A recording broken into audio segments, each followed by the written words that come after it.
Train 262 Heavy, wind calm, runway 31 left, clear for takeoff, caution wake turbulence, previous departure, Heavy 777. Hello and welcome to Dobbins Air Force Base in Marietta, Georgia, and welcome aboard our Boeing B-47 Stratojet. Isn't she a beaut? Very interesting looking aircraft. Even from that angle she looks interesting. And we're back inside. Alright, the B-47. A long-range, 6-engine, jet-powered strategic bomber designed to fly at high subsonic speeds and high altitudes to avoid enemy interception. We all know how well that went from all the other plane spotlights I've done. And that doesn't ever really work out too well. Oh, that's actually really nice that I can turn around and see my engines running. Look at that, you can see my engine. That's kind of nice. Got my nice pull handle there. My floor is kind of sad, my gauges are as well, but that's, you know, not terrible. Its initial design, the Model 424, was basically a scaled-down version of the piston engine B-29 Superfortress, equipped with 4 jet engines. That didn't really work out so well. Let's put some flaps down, and we're going to take off. White on white always drives me crazy. Where are my flaps? I'm going to go for max flap, and then we'll go back. I just want to see what max flap looks like on this plane. That appears to be maximum flap. Interesting. All right, let's get that back in. Do we have go? Well, I don't know. Let's stand on our brakes. Here we go. Let's push her up. Throttling up our 6 General Electric J47 GE 25 turbojets, 7,200 pounds of thrust each. Brakes off. Here she comes. Yeah. Crazy looking. Kind of a fighter concept in terms of the pilots. Compare it to the B-29 or the B-52. One behind the other is very much the fighter concept. Let her go. How fast are we going? Kind of need to be inside to figure that out. 150. I wonder if that's pull-up speed. Ah, that's rotate. Here we go. Oh. Yeah, let's try that again. Let's go. To the skies! Maybe. Yes. Wheels in. Yeah. That looks good. Alright, flaps up. Keep going for the sky. B-47 Stratojet. It doesn't look like the bomb, what you think of as a bomber. You think a big, thick monster. This is not. It is a very thin aircraft. In fact, the thin wings provide no room for the wheels. So that's why this aircraft has the bicycle landing gear, because you can't actually get wheels in those thin wings. Now, because the way the landing gears are designed, rotation is almost impossible. Thereby, when you saw it sitting on the ground, you noticed that the front of the aircraft was higher than the back of the aircraft. That was done on purpose, because then you have the proper angle for takeoff, just as you're rocketing along. Approaching Mach 0.75, 0.8, so we're going to slow her down a little bit. Let's move those big engines down. Now, the wings actually had a large amount of flexibility because of their thinness, which, you know, sort of makes sense. We're talking some thin little wings here. The wings could flex as much as 5 feet up or down. Now today, you go look at a 787. If you've ever flown a 787, 777, 340, 330, any of those, you see a lot of wing flex. At the time, that was a serious problem, because remember, we're just coming out of the age where we're moving to this swept back wing. Originally, this aircraft was going to have straight wings because it was a derivative of the B-29. Then captured German technology showed, hey, when you sweep the wings, the plane goes better, flies better at the speeds that you're looking for. So there you go. We swept the wings. Now, because of the flex and the fear about the flex, major effort was expended to ensure flight control would be maintained as the wings moved up and down. Now you might think, well, that's pretty easy. Pull back on the stick, aileron up, aircraft roll. You want your aircraft to roll, and you want it to go up and down all properly. And you think, oh, that's really easy to control. Well, it turns out the aircraft's maximum speed was limited to 425 knots to avoid control reversal. Above 425, aileron inputs by the pilot would cause the wings to twist and produce a roll in the opposite direction to that desired by the pilot. So you would actually, in order to turn left, if you went faster than 425 knots, if you wanted to bank left, you'd actually have to turn your stick right. Kind of problematic. So yeah, they had to fix that. Now there's another problem with this aircraft. I need to find a runway first of all. Oh, where's the runway? Where's Atlanta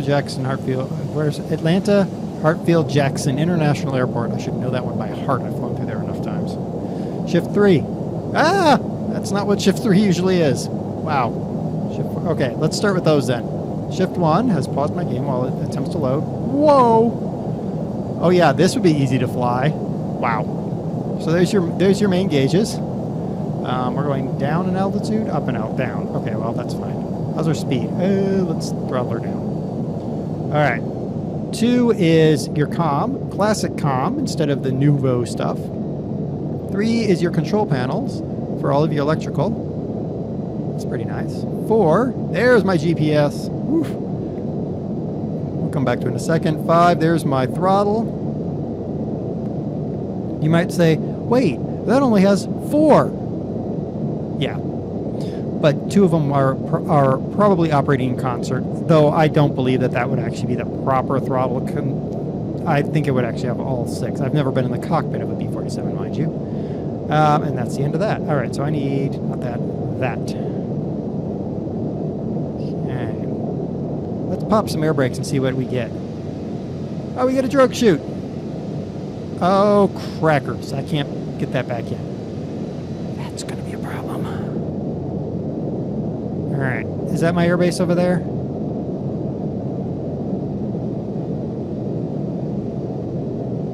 No. Yes. No.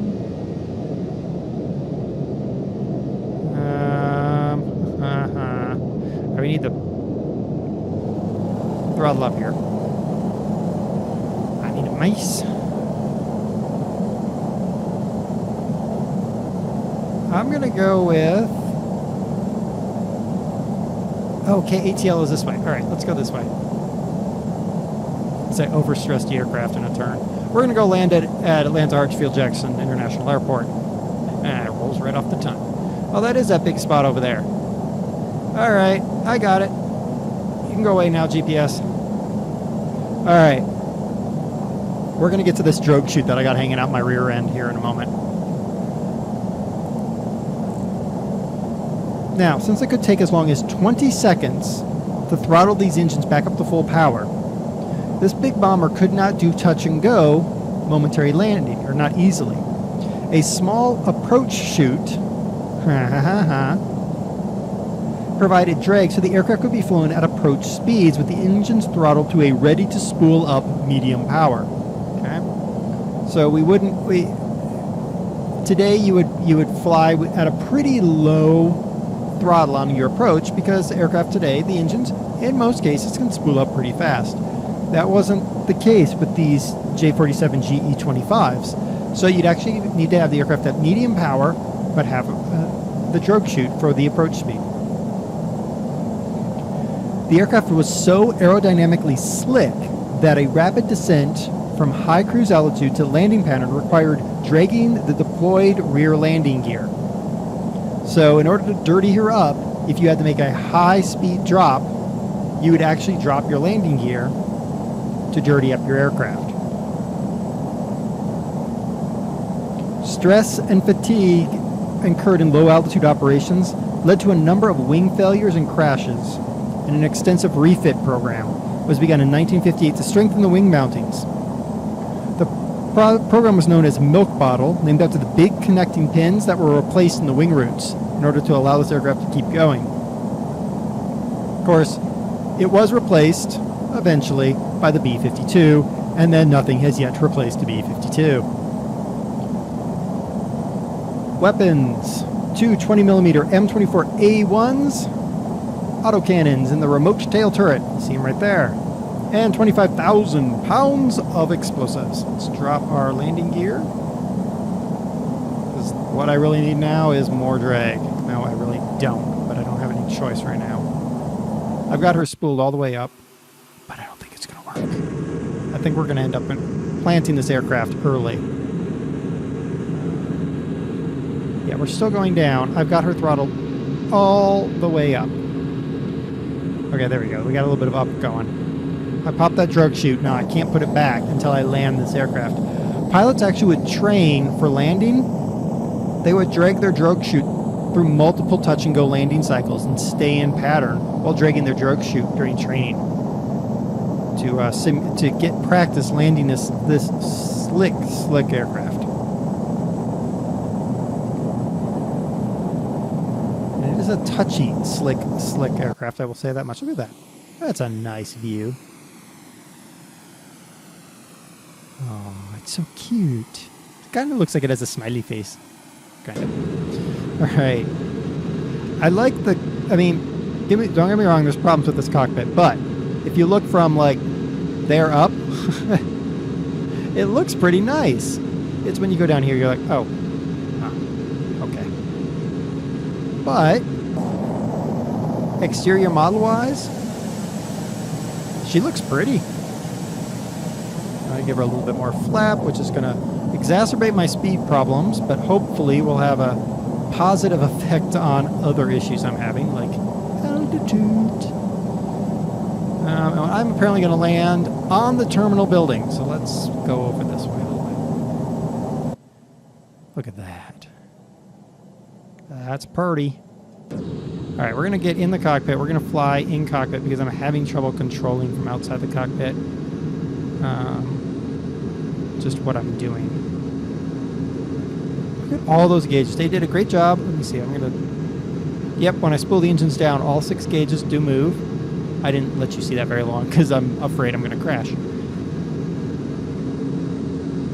Are we still descending? Are we still seriously descending? I seriously cannot get this aircraft. I'm going to retract the landing gear in hopes that will slick her up a little bit. All right, there we go. Yes, okay, now we got altitude going up. That's good. I'll remove that slickness here in a minute. It flies more like a fighter than a bomber. Having flown the B-52 model a while ago, and I flew the B-1 and I flew the most of the V-bombers and the Tu-160. I'll say that this thing acts much more like a fighter than those aircraft did. Which does make sense. We're looking at an aircraft that has very much a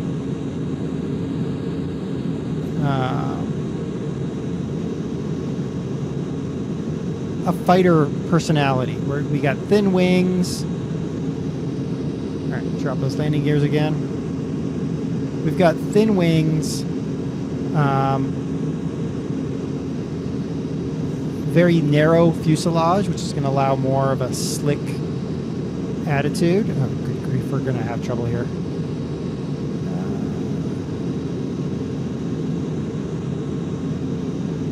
Go. Throttle her down. Medium. From reading about this aircraft, I want to keep it at about medium. About as dirty as we can get right now. Drop a little bit more flap. So we're going to go full down flap.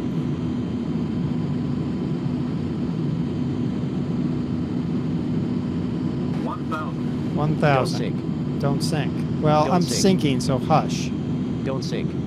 Oh, you better not get on this runway, mister, because I'm coming in and I'm a bomber. I'm more important than you. Don't sink. Don't sink. Here we go. 300. Sink rate. Oh, quit talking about the Sink sink rate. rate. 200. Pull up. 100. Sink rate. 50. Oh, crap. Throttle off. 40. 30.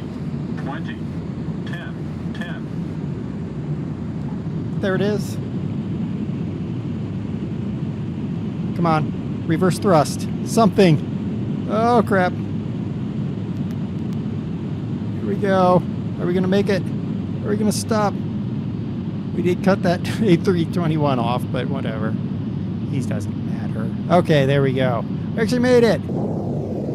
Drogue shooting everything. We are awesome. Like possum sauce. All right, let me get off this runway so I don't bother that A321. All right, that was actually, I was surprised that I made that landing. But it responds a lot more like a, it really does respond more like a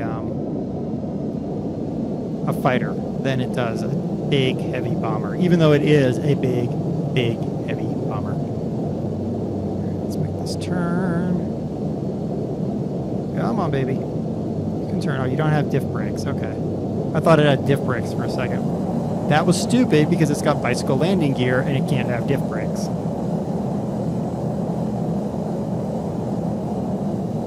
All right.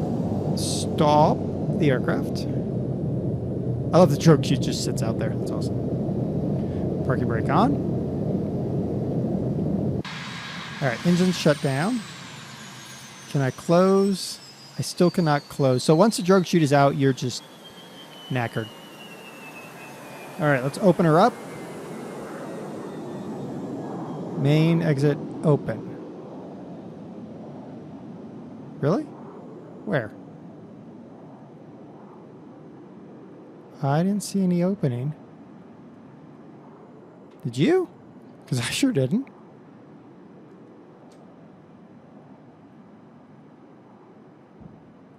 Okay, something closed, but I didn't see what. Open. Oh! The door dropped off the front. Oh, look! A little firefighter thingy came out, too. It'll go away. Oh, no, it doesn't. Never mind. All right. There we go. This is the Boeing B-47 Stratojet. The link is down below. As always, it has a cute little drogue chute, but once you've deployed it, well, you don't get to put it back. There might be a way. I just didn't look. So there you go. Till next time, it's been DerTebbers with your Flight Simulator X Plane Spotlight, the B-47 Stratojet.